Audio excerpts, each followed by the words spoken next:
찬송가 263장입니다.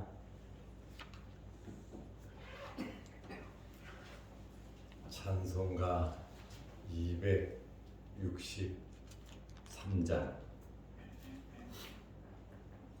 이 세상 험하고 나비로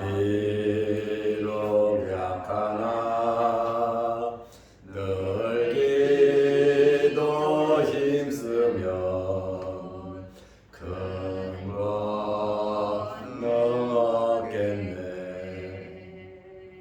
주의 은혜로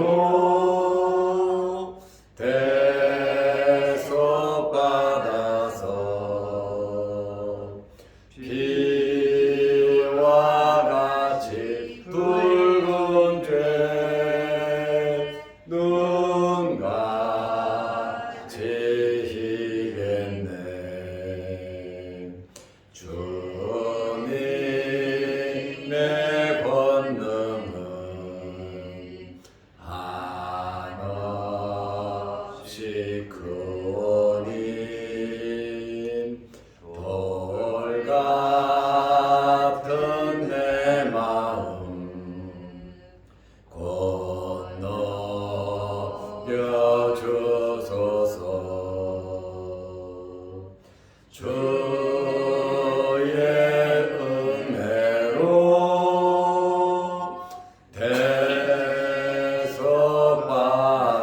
대속받아서 피와 같이 붉은 죄 눈같이 희겠네. 내 마음이 약하여 늘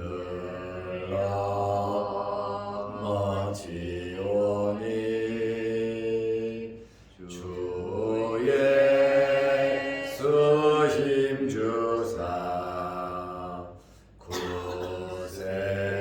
굳세게 하소서. 주의 은혜로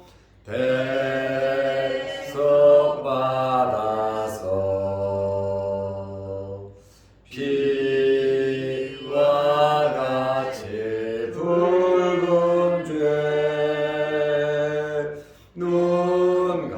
눈같이 희겠네.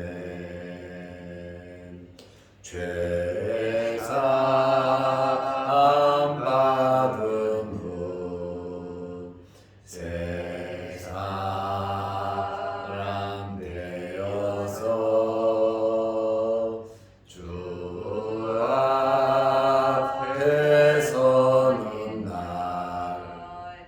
늘 찬송하겠네. 주의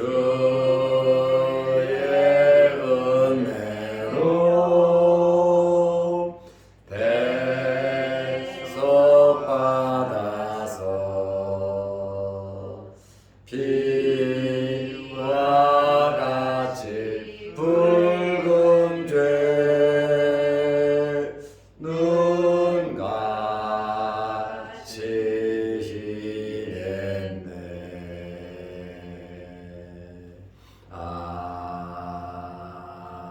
아멘.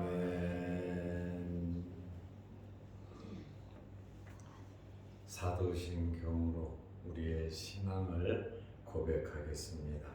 전능하사 천지를 만드신 하나님 아버지를 내가 믿사오며 그 외아들 우리 주 예수 그리스도를 믿사오니 이는 성령으로 잉태하사 동정녀 마리아에게 나시고 본디오 빌라도에게 고난을 받으사 십자가에 못 박혀 죽으시고 장사한 지 사흘 만에 죽은 자 가운데서 다시 살아나시며 하늘에 오르사 전능하신 하나님 우편에 앉아 계시다가 저리로서 산 자와 죽은 자를 심판하러 오시리라. 성령을 입사하며 거룩한 공예와 성도가 서로 교통하는 것과 죄를 사하여 주시는 것과 몸이 다시 사는 것과 영원히 사는 것을 입사옵나이다. 아멘. 마가복음 14장 53절에서 59절 말씀까지 보겠습니다. 그들이 예수를 끌고 대제사장에게로 가니 대제사장들과 장로들과 서기관들이 다 모이더라. 베드로가 예수를 멀찍이 따라 대제사장의 집들 안까지 들어가서 아래 사람들과 함께 앉아 불을 쬐더라. 대제사장들과 온 공회가 예수를 죽이려고 그를 칠 증거를 찾되 얻지 못하니 이는 예수를 쳐서 거짓 증언하는 자가 많으나 그 증언이 서로 일치하지 못함이라.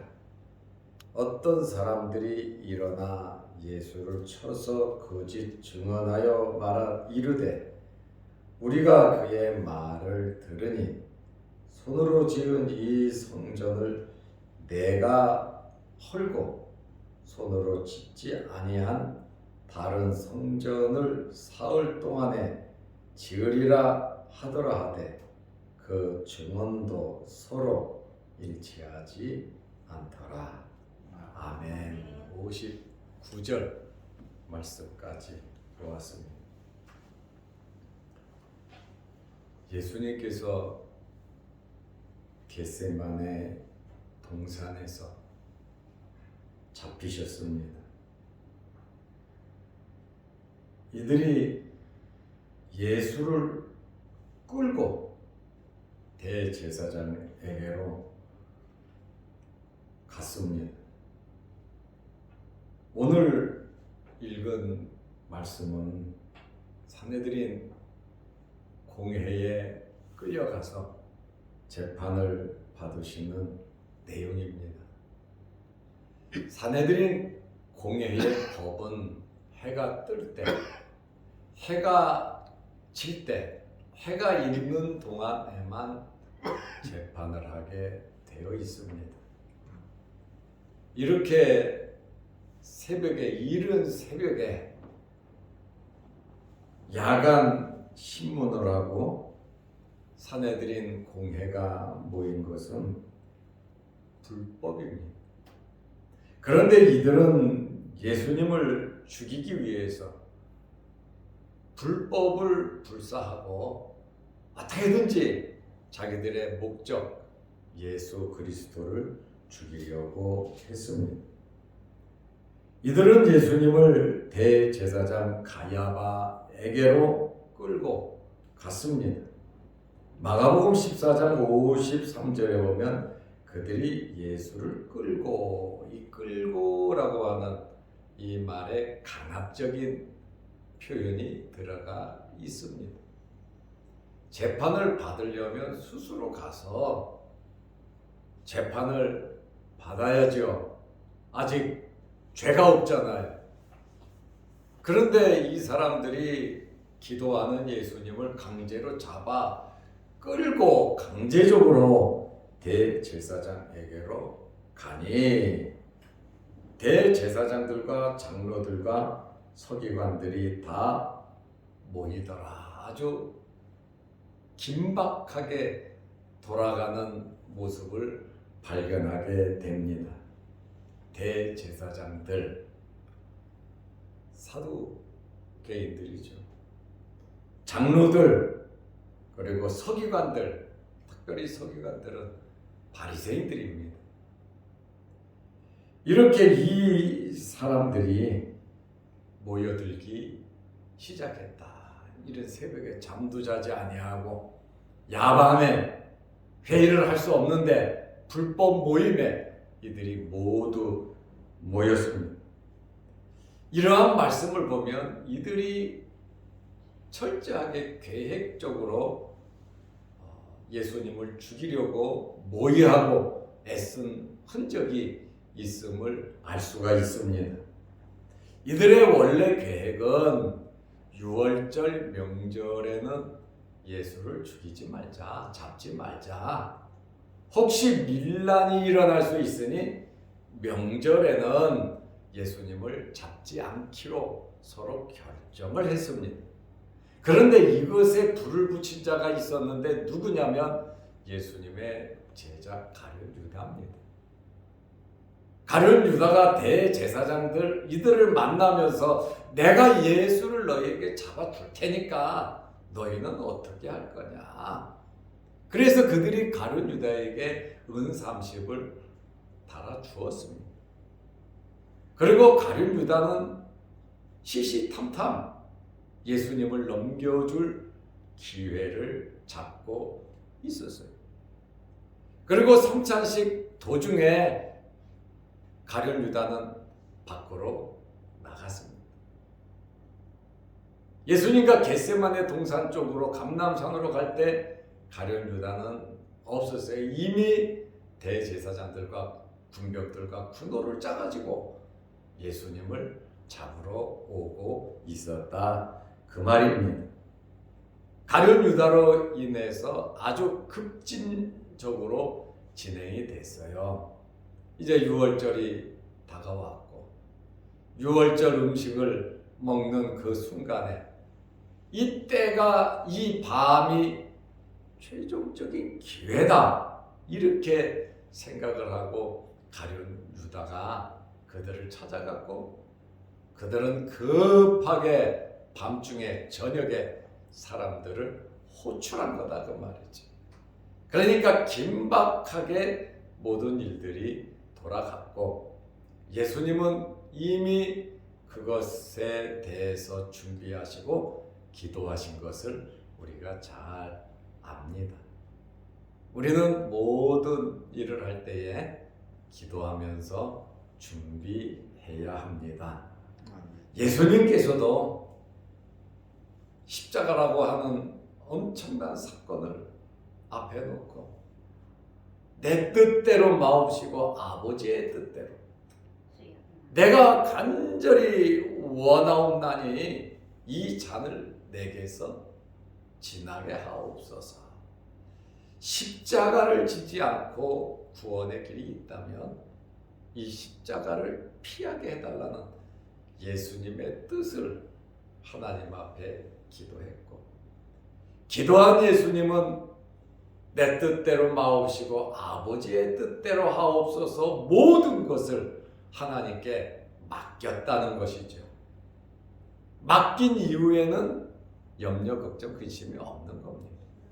우리의 삶 속에서 별의별 일이 참 많이 있지만 하나님께 맡기시기를 바랍니다. 아멘. 그러면 강하고 담대한 마음이 우리의 심령에 생긴다고 하는 그러한 말씀이에요.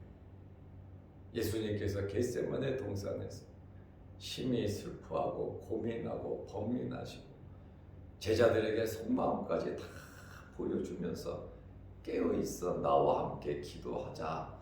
시험에 들지 않게 깨어 기도하라. 이렇게 말씀을 하셨잖아요. 그러나 기도 후에 예수님은 포기하신 것이 아니라 자기의 생명을 포기하신 것이 아니라 하나님의 뜻을 이루기 위해서 강하고 담대하셨다는 거예요. 어렵고 힘들면 고통스러우면 예수님도 도망가셨겠죠.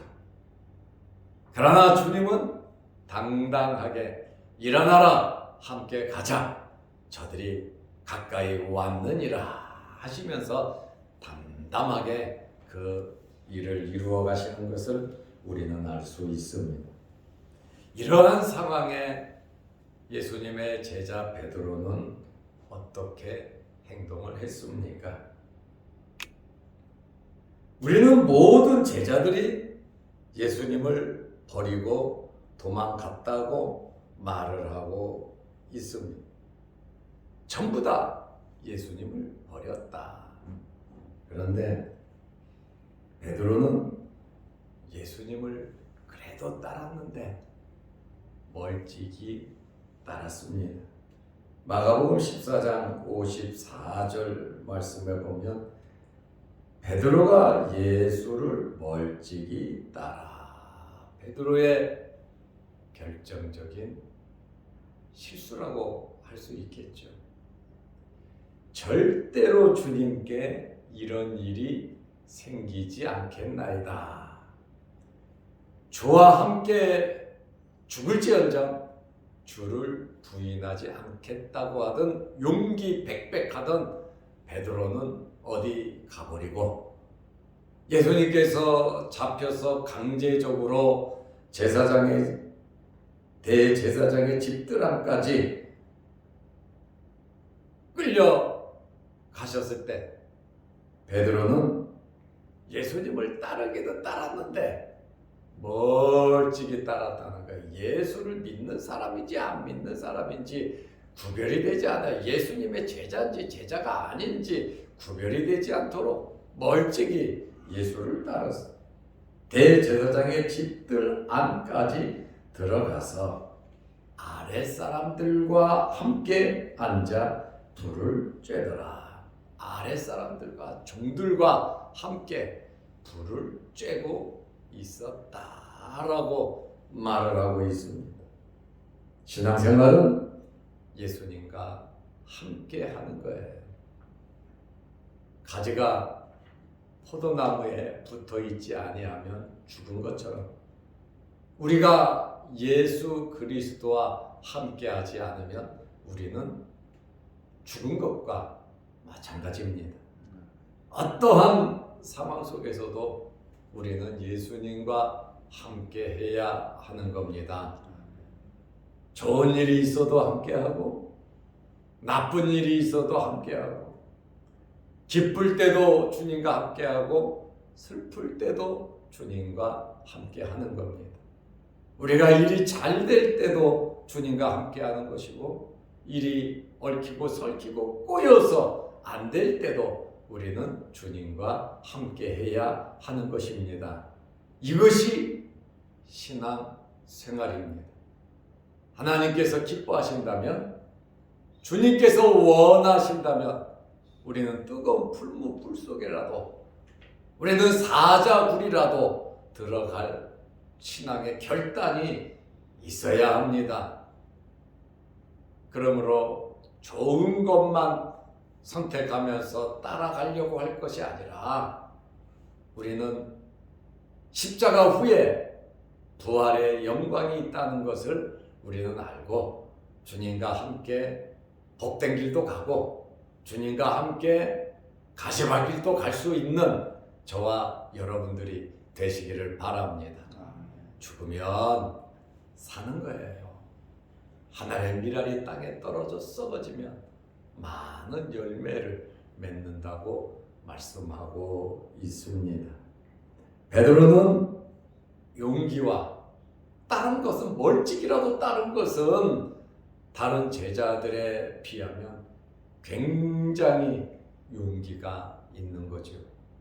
다 예수님을 버리고 도망갔는데 이렇게 대제사장의 집들 안에까지 들어갔다. 일단 멀찍이 따랐다고 하는 것은 용기가 없다는 거죠. 바로 결단을 내리지 않으면 욕심이 생기고 염려, 걱정, 근심이 생기면 바로 결단을 내리지 못하는데 바로 결단을 내리지 못하면 나중에 결단하기가 어렵습니다. 그래서 첫 단추를 바르게 끼워야 돼요. 그래서 우리는 좀 손해가 된다 하더라도 좀 어렵고 힘들다 하더라도 말씀대로 주님과 함께하는 결단을 내려야 합니다. 그러면 우리의 뒷책임은 누가 져주시느냐? 우리 보러 지라 그러지 않아요. 하나님께서 다 책임져 주시는 겁니다. 베드로는 용기와 비겁 사이에서 망설인 거예요. 어떻게 해야 되나? 잘못하면 내가 죽을 텐데 나도 함께 붙잡혀 갈 텐데 힘들 텐데 고통스러울 텐데 주님을 먼저 생각하지 않고 먼저 자기 자신을 먼저 생각했다는 거예요.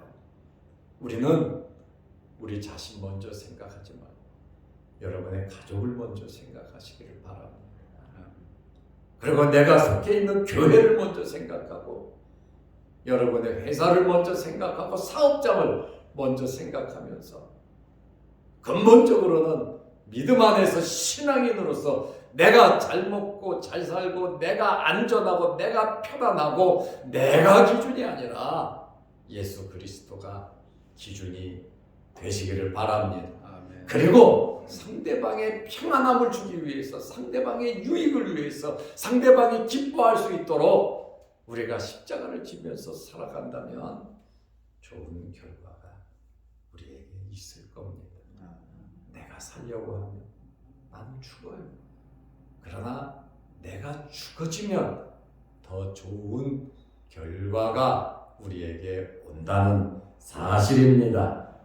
그러므로 눈앞에 있는 현재만 바라보지 말고 하나님의 나라를 바라보고 주님 오실 때 우리가 부활할 것이고 공중에서 주님을 만날 텐데 그날과 그 때를 바라보면서 우리는 살아가야 된다 그 말입니다.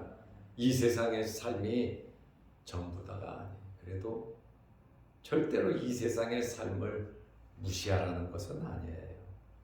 이 세상에서 잘 돼야 합니다.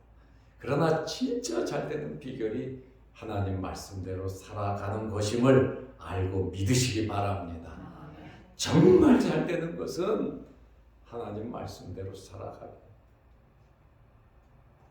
하나님께서 기적적으로 저와 여러분을 도와주실 겁니다. 내가 살려고 하지 말고 하나님께서 살릴 수 있도록 하나님께 맡기면서 우리는 살아가야 하는 것이에요. 신앙생활은 주님과 가까이 하는 것입니다. 그런데 베드로가 대제사장의 집들 안까지 들어갔다. 아니 집을 지키는 사람들이 있을 텐데 베드로가 어떻게 들어갈 수 있었겠습니까? 특별히 베드로가 뜰 안에까지 들어갈 수 있었던 비결은 사도 요한의 도움입니다. 예수님 십자가에 달려 돌아가실 때 예수님 십자가 앞에 있었던 사람이 누굽니까? 요한입니다. 나이 어린 요한에게 뭐라고 십자가에서 말씀하셨어요? 어머니 마리아를 요한한데요 어머니다 라고 말씀하셨죠. 제자에게 어머니를 부탁하셨잖아요. 그러면 요한은 어떻게 대제사장의 뜰에까지 가고 예수님의 십자가 앞에까지 갈 수 있었던가? 요한복음 18장 15절 16절 말씀을 보면 요한은 대제사장을 잘 아는 친분 관계가 있었어요. 자기의 신분을 속이고 예수님의 제자라고 하는 신분을 속이고 안면이 있으니까 베드로를 문 안으로 들어갈 수 있도록 안내한 사람이 바로 요한입니다. 그리고 요한복음에 보면 베드로가 말고의 길을 잘랐다. 말고라고 하는 이름을 기록한 것을 보면 어떻게 저 사람이 말고인지를 아냔 말이에요.